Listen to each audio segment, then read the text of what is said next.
The fallen ones are false idols, friend. They are out of their element. They were never to come into creation. They were heavenly beings. Book of Enoch, chapter 15, verse 6. But you were formerly spiritual, living the eternal life, and immortal for all generations of the world.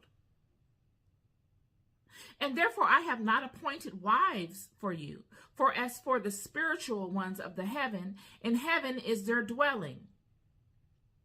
They were never supposed to be created in this world. They were never supposed to materialize in a physical body, thus making them a false idol. So whenever you see in the Bible or anywhere where they're speaking to the children or worshiping false idols, this is what is speaking to. These same entities are entities that have wanted to become heads of nations, leaders of men. They wanted Lot set up for them, nations. A lot is a nation. They wanted regions for themselves, in which God said, okay, fine, you've done this, you get that. But I'm going to swap out your place in heaven, in the heavenly realm, and I'm going to make you a mortal man. That's not what they wanted. They wanted to still have rank in the heavenly realm and be able to have immortal power in the earth. But God said no. God said, you will not have both. You will have one or the other, and you don't get to choose. You're going to be bound here. You cannot ascend back into the heavenly realms. You will die like mortal men. I have said, ye are gods, and all of you are children of the Most High. But ye shall die like men and fall like one of the princes. When I heard Michael Heiser speak to this, I immediately made me expand upon all of this. He did not go into detail with this. This is my own thing. But this verse is what I heard him speak, and it opened up my mind to this commentary that I'm bringing to you today. And so this is where we get all of these allotments.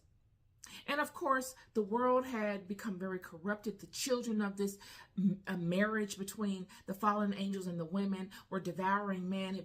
This is where you see all of these huge doors, all these places you see on TikTok, where you're like, how did this door get so large and all of this and that? These are the giants. And God flooded the world.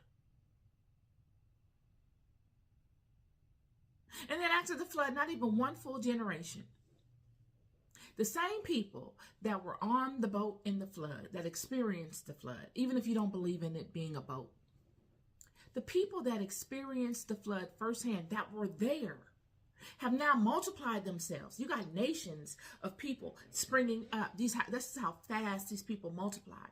God made them very fruitful. And then they decide to build the Tower of Babel.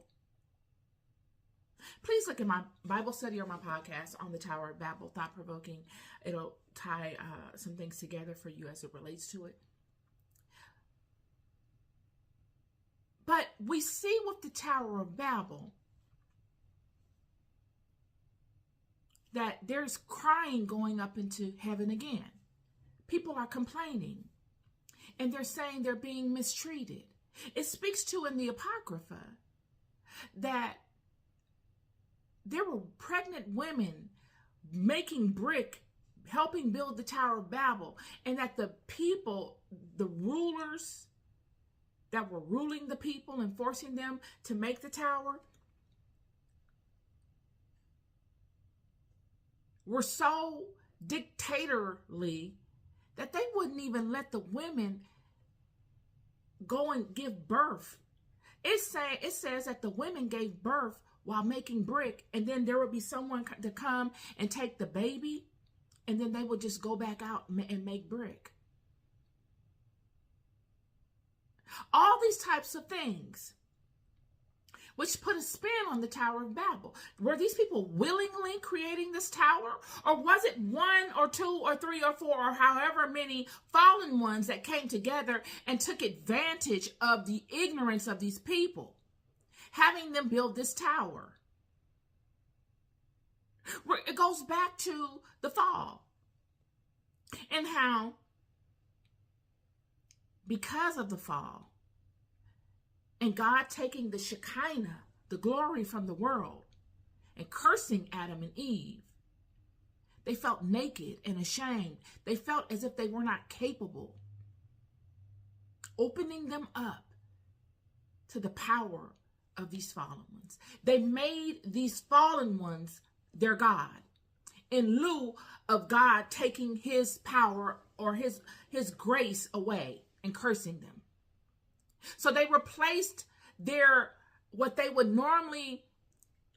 reverence that they would normally give to God, they replaced it and gave it to the fallen ones because they didn't see themselves worthy to go before God. They felt condemned, and life still was going on. They still needed help. In fact, they needed more help because now God has taken his covering and cursed them. They no longer multiply as quickly because God has cursed them. And now they don't have any help in being successful in a world that is dangerous. Adam no longer has the covering that he had before, and he's out here in this physical world, and these animals are not subject to him in the way that they were before. We see this in the Apocrypha when the animals are speaking to Eve. The life of Adam and Eve, chapter 10.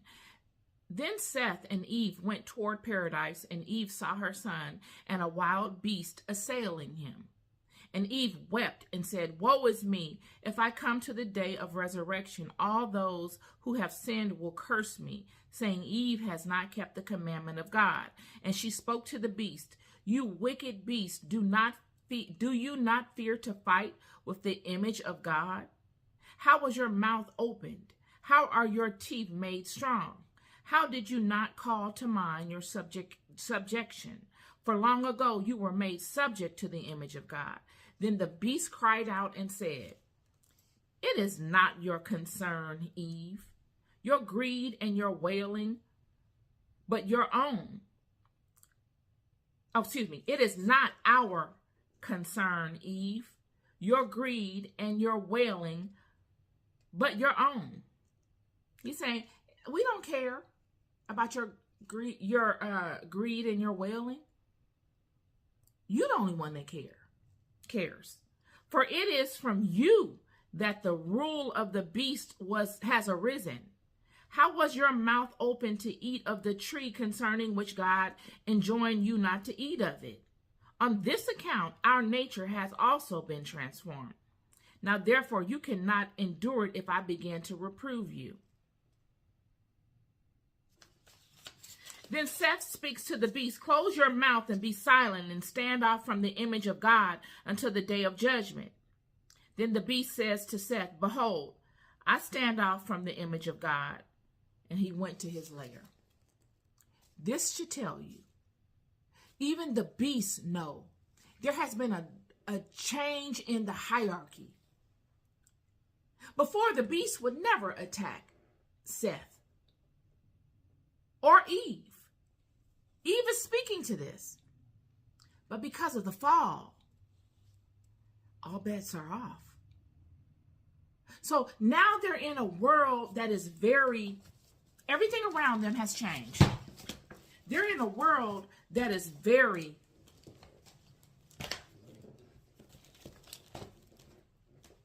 frightening. They need help. And because they don't feel as though they are worthy to go before God, they need to call on somebody, some other source that can assist them. So they call on the false idols, the fallen ones, the ones that never should have come about, the ones that were never created by God to be in this realm in the fashion that they're in.